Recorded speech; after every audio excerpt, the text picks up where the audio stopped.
कार्यालय आहे ते नाशिकला आहे, देवळाली कॅम्पला.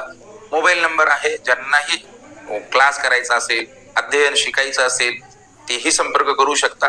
प्लस ज्यांना कन्सल्टेशन जाणून घ्यायचं असेल स्वतःच्या बाबतीमध्ये किंवा फॅमिली मेंबरच्या बाबतीमध्ये तेही संपर्क करू शकता. दोन्ही सुविधा उपलब्ध आहे.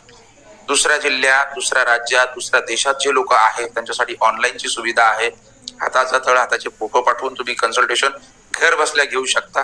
ज्यांना इच्छा आहे की नाही पर्सनलीच आपल्याला जायचंय ते ऑफलाईन येऊ शकता ऑफिसला आपल्या नाशिकच्या, तिथं येऊन तुम्हाला कन्सल्टेशन मिळेल. बाकी विषय राहिला कोर्सचा, अभ्यासाचा, झूमवर ऑलरेडी आपले क्लासेस चालू आहे. तुम्ही रजिस्टर करा, तुमचं नाव नोंदणी करू, तुमचा क्लास घ्या, बॅच घ्या. त्याच्यामध्ये बेसिक लेवल पासून ते ऍडव्हान्स लेवल पर्यंत कोर्सेस आपल्याकडे आहे. ज्यांना शून्य नॉलेज आहे याचं, त्यांना बेसिक कोर्स असतो. जे ऑलरेडी शिकलेले आहे किंवा त्यांचं बेसिक झालेलं आहे त्यांना ऍडव्हान्सही कोर्स असतो. तर ते ऍडव्हान्स लेवल म्हणजे कन्सल्टेशन लेवल पर्यंत त्यांना शिकवलं जातं. ते प्रिडिक्शन करू शकता, तर ते कॉन्टॅक्ट करू शकता. त्यांनी कॉल करायला पाहिजे. रजिस्ट्रेशन करा, शिका. अजून माझं जे 2 नंबर आहेत, पहिला नंबर आहे 8830820124. दुसरा जो नंबर आहे 9209277055. दोन्ही नंबरवरती ते संपर्क करू शकता.